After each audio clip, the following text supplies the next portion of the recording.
Society builders paved the way to a better world, to a better day. A united approach to building a new society.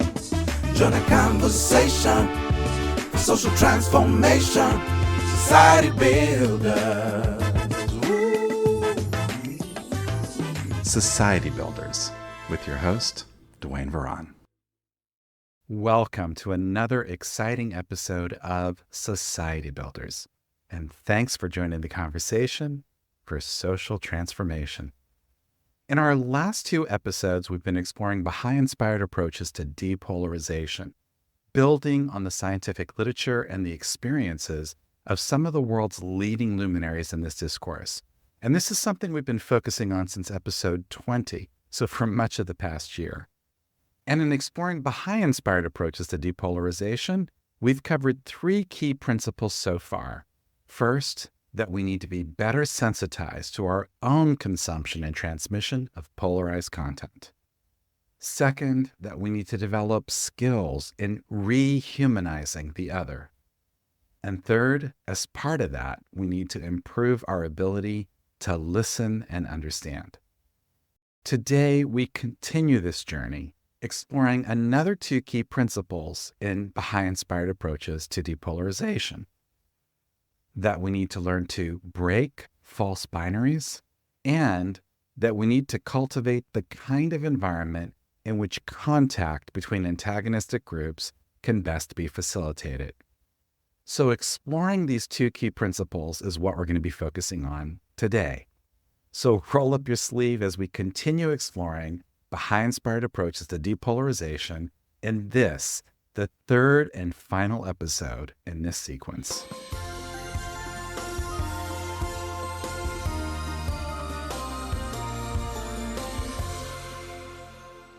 One of the key underlying causes of polarization is our tendency to reduce problems to binaries. Now think about it for a second. We almost always tend to think of problems and conflicts as being binary, as one group versus another. And much of this is a function of how we've been taught to think about the world around us. We are taught to see things in binaries, to reduce things to conflicts between two opposing forces, between good and evil, for example. And once a binary exists, we demand that people pick a side. And we create gravity around these binaries, pulling people into one orb or the other. Now, in my own research, I've learned that it's relatively easy for people to decide between two things. Let's demonstrate this with an example. Okay, I'm going to ask you a question to help illustrate this. Ready? Would you prefer a carrot or a cucumber? A carrot or a cucumber? So keep your answer in your head. Now, it's relatively easy for people to make that decision. I'm sure most of you answered that question incredibly quickly. But let's try that a little differently now. Would you prefer a stick of celery, some snow peas, or a tomato? Celery, snow peas, or tomato? So go ahead and decide. Now, I'm guessing it will probably take you a lot longer to reach that decision, because it's a much harder decision. I mean, it shouldn't be, right? If you like one veggie more than the others, you should be able to reach that decision just as fast. But the mechanics of thinking through the comparison is harder. How does celery compare to snow peas? How does celery compare to tomatoes? How do snow peas compare to tomatoes? It's no longer a fast and efficient decision. It's harder work. It's more complicated. So there is efficiency and simplicity in reducing life to binaries. But there are actually only few problems in life that really are about the binary.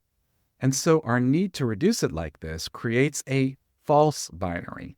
We say that there's a conflict between Democrats and Republicans. But the truth is that there are different types of Democrats and there are different types of Republicans. And moderate Republicans may well be much more like moderate Democrats than they are like ultra-right Republicans. So problems are seldom about a conflict between two forces. And help people understand that is one of the most powerful remedies to polarization. In fact, just getting people to take each of the two opposing forces and asking them to identify different types. For example, asking people to make a list of different types of Republicans or different types of Democrats. Even the simple task of making a list has been proven to help reduce polarization. So this idea of breaking false binaries is a powerful tool in the path to depolarization. And this is something that Dr. Peter Coleman studies at his Difficult Conversation Lab at Columbia University. And Peter and his research team do experiments where they isolate variables to understand their influence. So, for example, they may create a new story where they reduce a problem to a binary, and create an alternative version of that same story where they present the different nuances of a problem. They expose test subjects to one version of the story or the other and see how this changes their interactions with each other in their dialogue when exposed to each of these different types of news stories. So they isolate the effects of this kind of reduction to false binaries. How does exposure to the binary version of the story then change the discussion that ensues? So let's listen in episode 21 as Dr. Coleman explains what happens in these kind of experiments. So people come into these conversations when pro-con is presented, armed for battle. Really, they want to come in and they have their talking points and they're ready to go. That's basically an oversimplification of the world, right? If you take something like immigration policy, immensely complicated phenomenon, right? Legal dimensions, moral dimensions, economic dimensions. But if you do a pro-con perspective, then you're framing this as a dichotomy, right? When it's not, it's a complex set of issues. So if you take the same information, which is what we do in the lab, and present it as a set of complex decisions or dilemmas, right? You say to people, immigration is a complex set of sub-issues, and you present the information like that. You present the same content, but you frame it not as either or, but you frame it as a set of dilemmas that we have to navigate. They're more willing to have the conversation. They're more willing to continue the conversation. They feel much better about themselves and the other. Their understanding of the issue becomes more nuanced. They generate statements afterwards. So that's the major finding we have is whatever you can do to complicate people's oversimplified understanding of moral issues or divisive issues. Clearly, the very framing of a problem in binary terms itself sets up the polarization that follows. It primes people to filter everything they hear, everything they argue in terms of that binary, even though it's a false binary. It's a poor reflection of the actual problem. Now, this idea of complicating the narrative, of helping people see its nuances, is definitely one part of the remedy to breaking false binaries. This is one of the biggest remedies to emerge out of the scientific literature to date. And clearly this is consistent with Baha'i principles as well, particularly in our approach to consultation. In consultation, we avoid creating opposing groups. In fact, if we're practicing consultation correctly, we should even avoid framing our consultation around those who are for and against an idea. Even that way of thinking is us appropriating ideas from our larger society and culture. We don't, or at least we shouldn't, reduce problems to two groups. Our goal is to explore from the widest range of potential solutions with the view to working towards consensus, and the bigger the consensus, the better. It's not a competition between two groups. So rather than hear two opposing views, we want to hear as many different views as possible. It's a search for truth. It's not about the triumph of a group. So this principle of complicating the narrative, this scientific discovery in the path to depolarization, this is actually a big part of our basic DNA as Baha'is in how we approach consultation.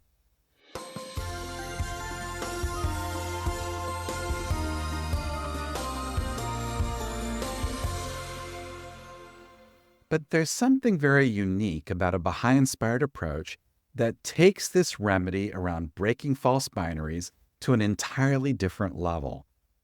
Where contemporary approaches break the binary by helping people realize that there are many different groups out there and not just two, the Baha'i approach, I think, achieves the same objective of breaking the binary, but with a radical twist. It does it by helping us realize that we are all one, that we are all part of the same social organism. Now, let's think about that for a second. When we say we are one, we're not just paying lip service to this ideal. It's a fundamental paradigm through which we understand our social reality. It's such a big deal. It's massive. It's so deep. It's what Shoghi Effendi calls the pivot around which all the teachings of Baha'u'llah revolve. The Universal House of Justice cautions us to avoid being drawn into the all-too-common tendencies evident in contemporary discourse to delineate sharp dichotomies, and cautions us against designating anyone as other.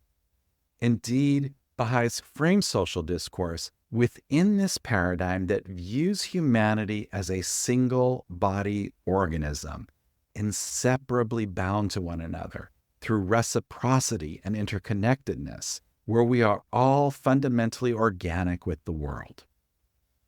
So Baha'is perceive humanity as a single body where we are all inseparably bound together. And it is precisely this gaze which cultivates our appreciation for its diversity. Let's reflect on this guidance from the Universal House of Justice. They say, seemingly countless permutations of us and them define group identities ever more narrowly and in contrast to one another. Over time, this splintering into divergent interest groups has weakened the cohesion of society itself. Rival conceptions about the primacy of a particular people are peddled to the exclusion of the truth that humanity is on a common journey in which all are protagonists. Consider how radically different such a fragmented conception of human identity is from the one that follows from a recognition of the oneness of humanity. In this perspective, the diversity that characterizes the human family, far from contradicting its oneness, endows it with richness. Unity, in its Baha'i expression, contains the essential concept of diversity, distinguishing it from uniformity. It is through love for all people, and by subordinating lesser loyalties to the best interests of humankind, that the unity of the world can be realized and the infinite expressions of human diversity find their highest fulfillment. Wow. And these are not just words for us. This is a code we live. And the best example of this is seen in our response to persecution in Iran today. We don't vilify our persecutor. We work to correct their behavior, but we draw no us versus them type of conflict paradigm. Far from it, we try to awaken and elevate the human spirit in our persecutor. And we work our best to serve the civil society of the country which oppresses us. I mean, it's truly remarkable. The Universal House of Justice's guidance to the Persian Baha'is is to work to their fullest, to be of service to their compatriots. Wow! To the society that is persecuting them. So we truly live our code. There is an authenticity in our message here. So again, I can't emphasize enough how this recognition that we are all part of one human social organism, this cardinal principle of the oneness of humanity, this plays a critical role in any Baha'i-inspired approach to depolarization. It's the pivot, the foundation, the starting point of how we approach depolarization.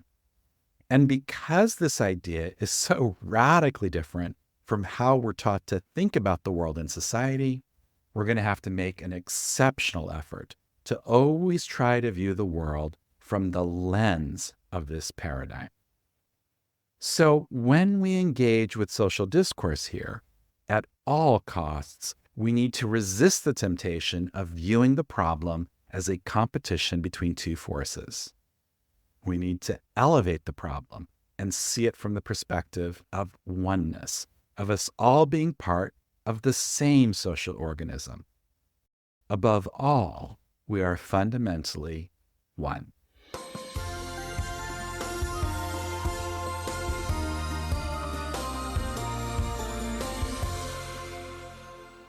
Now, if you ask most people how they think that we can solve this problem of polarization, they'll probably tell you to simply get the different sides together in a room where they can talk it out and come to understand each other's perspective. And this is exactly the approach that is adopted by most organizations that decide to do something about polarization. In academic terms, this adopts an approach based on what is called contact theory. And contact theory works, but only under certain conditions. Let's listen to Dr. Peter Coleman as he explains this to us in episode 21. Contact theory came out of the 1950s. A man named Gordon Allport was studying race relations in the U.S., found that bringing people together across racial differences in dialogue, in conversation, was useful and helpful in humanizing one another and seeing the soul of the other, as someone would say, and that there's great power in that under certain conditions. So he was a researcher and studied the conditions under which that went well. And that caveat, under certain conditions, is something that I think is misunderstood today, because there are well-intentioned organizations in this country and around the world that basically say, okay, go on this website, fill out this survey on political issues, and we'll match you with somebody in your community who differs from you. Go off and have a cup of coffee or a conversation. Well, under many conditions, that can be fine. But when you have passionate, true believers who really believe their rights are being taken away, they're being usurped in their country, they're whatever, encouraging them to just go off and have a conversation is unethical, I think, because what we hear of, if you push the organizers of these groups on what happens, you hear these cautionary tales about explosions that occur and alienation. And in fact, Pew Research Foundation done research on the effects that Democrats and Republicans have when they talk to people on the other side. And most of us leave those, like 60-some%, leave those conversations feeling more alienated and frustrated because we can't communicate, right? So what that means is not that we shouldn't get together, but that we have to understand the conditions under which that works. So if we think of ourselves in the metaphor of being physicians here, then simply bringing different sides together to come in contact with each other is a form of professional malpractice on our part. Because more often than not, our supposed remedy will only make the problem worse. And remember, this is the remedy that is most commonly administered out there in the world. This is the approach which most well-intentioned organizations working to combat polarization, this is the approach they tend to adopt. So what science has taught us is that the conditions under which contact is facilitated are critical to successful depolarization. Or to put it another way, the environment we cultivate plays a critical role in the successful facilitation of efforts to depolarize. And I find this idea entirely compatible with the guidance we get from the Universal House of Justice, that how we do what we do is key, and that we should never compromise on doing things right for the sake of expediency or to more easily achieve our goals. The House of Justice says means should be consistent with ends. Noble goals could not be achieved through unworthy means. Think about it. In the societies around us, it's often the ends that justify the means. But to Baha'is, it's all about the means. How we do things is just important, actually more important than what we do. So being sensitized to the environments under which contact occurs must be one of our primary concerns.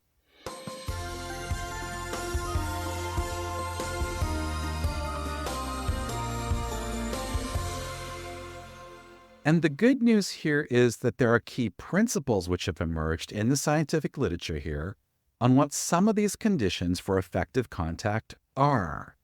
And when you study these findings, it's absolutely remarkable to see just how incredibly consistent these are with Baha'i practices and beliefs. Let's explore just 5 of the most important of these key scientific findings and see how they relate to our teachings. First, the scientific literature demonstrates that for effective depolarization, you need a strong positive to negative ratio in comments. Ideally, 5 positives for each 1 negative, but at least 3 positives for each negative. Now, the 5-to-1 magic ratio is the work of the Gottmans in studying successful relationships between couples, and the 3-to-1 minimum is the work of Dr. Coleman. So if you want to say something critical, you need to also say at least 3 positives. Now, before there were the Gottmans, before there was Peter Coleman, in fact, almost a century before all of this, there was Abdu'l-Baha. And Baha'is will immediately recognize this magic ratio principle because Abdu'l-Baha tells us. He says, if a man has 10 good qualities and 1 bad one, to look at the 10 and forget the 1. And if a man has 10 bad qualities and 1 good one, to look at the 1 and forget the 10. So here we see this magic ratio principle, a great example of how science has now validated a basic Baha'i practice.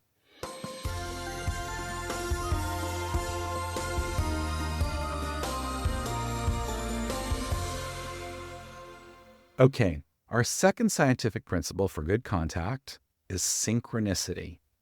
Research shows that even small efforts to synchronize between opposing parties can deliver remarkable effects. In Peter's lab, for example, he's done studies where he does something as simple as getting a person to tap their finger in sync with the other party. And even something simple as this results in significant improvement in their interaction and their dialogue. Research has similarly found that when diplomats reach an impasse, going for a walk together can help because they're moving in sync with each other. Finding common goals, building on what are called islands of agreement, anything we can do to help cultivate and stimulate building synchronicity helps. Now, this is entirely consistent with Baha'i practice, which tries to build collective unity in a group. We do this on a number of levels. Certainly, it's central to our approach to consultation, where we're working to find paths to consensus. So you listen to a comment not with the view of knocking it down, but with the view of seeing how it can help move us closer to a solution. It's a very different framework, but it's evident in so many other things we do. Praying together, for example, is a powerful tool for synchronization. At that moment, we're all in sync together. Things like singing together are all synchronicity. But there are 2 specific forms that our attempts to synchronize take that I think warrant special attention. In addressing the need to help bring previously antagonistic groups together, the Universal House of Justice explains how finding such unity can be facilitated through pursuit of a common goal. Now that's incredibly powerful. Even though 2 groups may disagree on just about everything, there's probably some common cause that they can agree on. So let's build synchronicity around that cause. And one of the most powerful opportunities to find common ground is found in acts of service.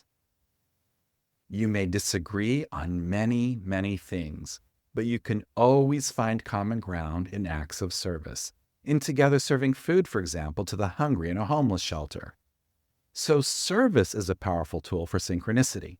And again, Baha'is will immediately recognize this as central to the Baha'i path. Our journey is all about service. And in those acts of service are embedded these opportunities for synchronicity. So this is another example of our practice aligning with the scientific findings for effective depolarization.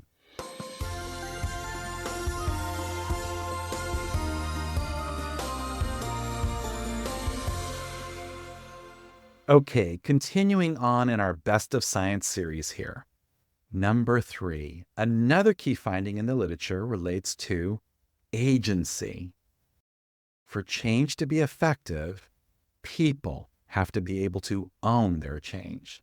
This was a big theme that Gary Friedman talked about in episode 22, that for change to endure and be meaningful, people need agency so that they own their decisions. You can't just force people into the change you desire. They have to reach their resolution through their own volition and own it. And the minute I use the word agency, Baha'is will immediately recognize this principle. It's central to so much of the guidance we've been receiving from our World Center. That we do not view this as something which one group of people carries out for the benefit of another. People need to be protagonists of their own development, building capacity as they awaken the energies latent in the human soul, channeling them towards the betterment of society.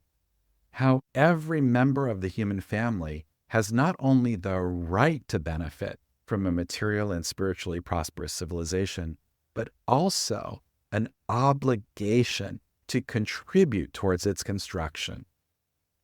So clearly, this principle of agency is central to both the scientific literature and Baha'i approaches to depolarization.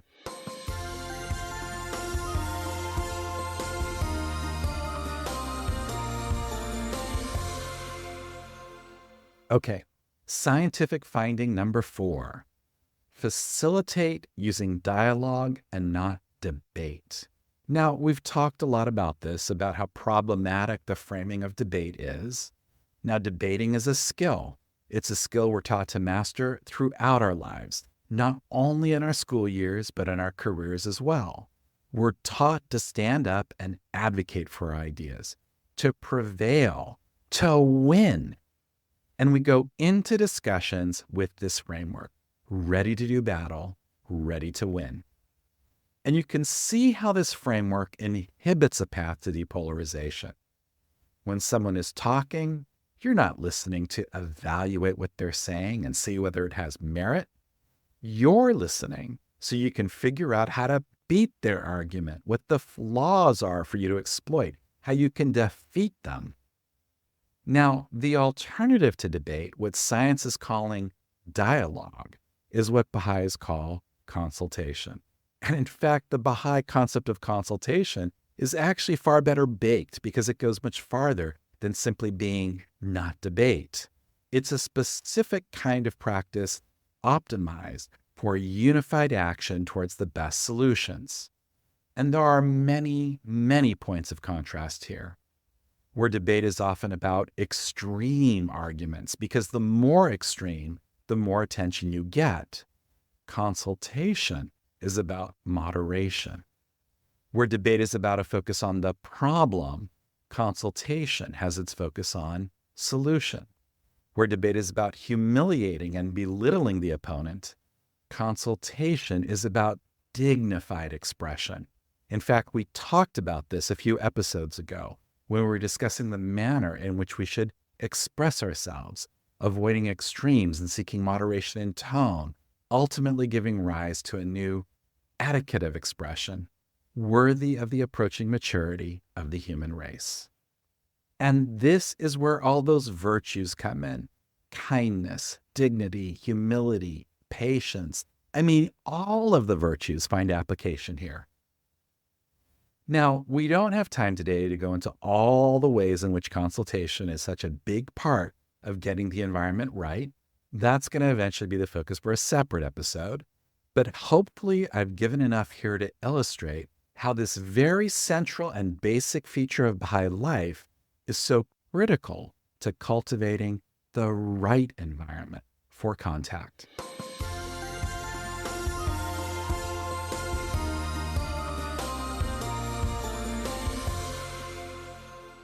And one final scientific finding.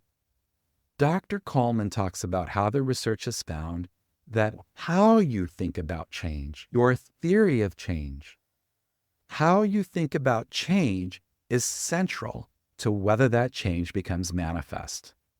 If you go into a discussion with the other side thinking that change is simply impossible, then it becomes a self-fulfilling prophecy, and it will fail to materialize. Now, much of this is the byproduct of a distortion of the human spirit that reduces life to the acquisition of material things alone. As a consequence of this focus, uncritical assent is given to the proposition that human beings are incorrigibly selfish and aggressive. The human experience is seen and understood as contest. And it's in asserting our self-interest that society advances, irrespective of its consequences. So we compete with the view of prevailing over others. Well, that's certainly one model of change. But there's another way to understand our social evolution. Again, that paradigm of oneness, that we are a single social organism with evolving levels of cooperation and coordination and interconnectedness that better respond to our inherent symbiosis. It's more complex organisms that develop these systems, and the path to these higher states is reflective of maturation. So reducing life to the material to selfish and aggressive behavior is a reflection of our own immaturity, and viewing it more properly in the context of a path to interconnection, that's a higher state of maturity. So in our very theory of change, we find ourselves in concert with the scientific literature for depolarization.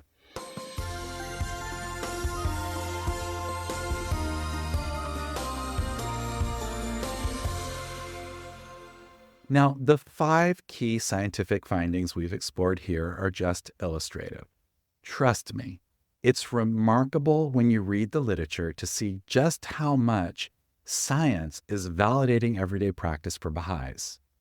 And this is why I think Amanda Ripley reaches this remarkable conclusion in her own study of the scientific literature on depolarization. In doing the background research for her award-winning book, High Conflict: Why We Get Trapped and How We Get Out, Amanda discovers the Baha'i faith as a model for a community best approaching depolarization. She discovers this as she asks people that she interviews, is anybody doing this right? And that leads her to her study of the faith from this perspective. And the more she learns about Baha'is, the more she realizes that this is exactly what the scientific literature is advocating for. And she reaches this remarkable conclusion that if social scientists created a religion, it would look exactly like the Baha'i faith. I mean, wow, what an incredible conclusion.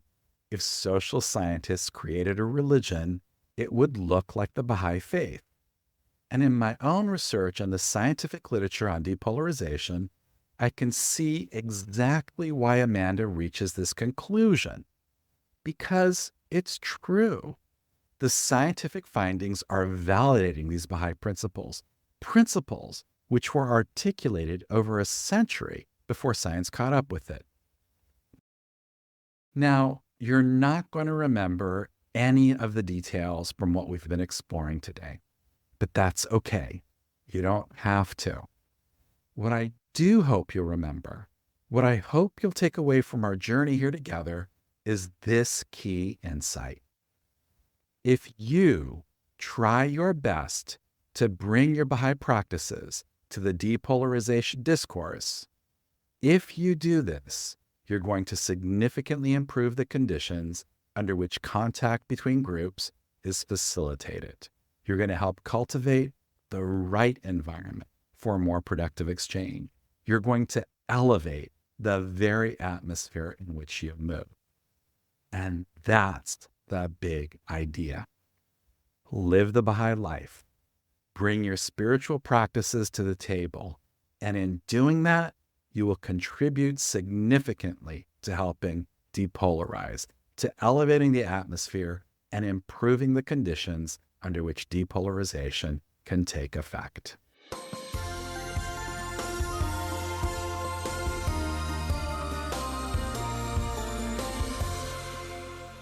And that, my friends, brings our discussion about Baha'i-inspired approaches to depolarization to an end, at least for today. Now, we discussed 5 key themes across this sequence of 3 episodes. First, that we need to be better sensitized to our own consumption and transmission of polarized content. Second, that we need to develop skills in rehumanizing the other. Third, as part of that we need to improve our ability to listen and understand. Fourth, that we need to learn to break false binaries. And finally, fifth, that we need to cultivate the kind of environment in which contact between antagonistic groups can best be facilitated. Now, obviously, this list is not exhaustive, but hopefully it's been illustrative. And I hope that above all, it has helped you see how it is that Baha'is really do have something substantive to contribute to this discourse. Now, our whole exploration of the polarization discourse was actually nested within a larger objective, and that was to better understand what engaging with a discourse looks like. My larger goal here was to take a key pillar of society building, engaging with the prevalent discourse of society, and illustrate how we get up to speed with a new discourse and then explore our potential contributions there. And having done that, at least to some measure, we now need to move on to other dimensions of society building. And so in our next episode, we'll switch gears and start exploring yet another key pillar. Specifically, we'll start exploring social action. But on some level, this switch is hard to make. Some of us, myself included, have really connected with this polarization theme. I mean, I love this discourse, and now I feel myself deeply connected and deeply addicted to it. And this created a dilemma for me. How can I move on when there is still so much ground to cover in how to best approach depolarization? And for this reason, I've decided to continue this journey, but in a new podcast series specifically focused on this theme. So if you want to continue exploring solutions to depolarization, I'd encourage you to follow my new podcast series called Depolarizers. That's right. Just search for Depolarizers on your favorite podcast platform, or go to depolarizers.com. I've already started recording interviews with more of the world's leading luminaries in this space, so if you like what you've heard so far, you're going to love the journey that continues to unfold here. Now, the first few episodes in Depolarizers will be the ones you've already heard here, but after we cover those episodes, we start to extend the series further with new interviews. And the focus of this series is exclusively on depolarization, so it's a great series to recommend to your friends. So check out the new Depolarizers podcast series, but meanwhile, don't forget to join me again next month when we continue our society building journey right here, embarking upon our new sequence of episodes, exploring the theme of social action. So we continue our conversation for social transformation. That's next time on Society Builders. Society builders paved the way to a better world, to a better day. A united approach to building a new society.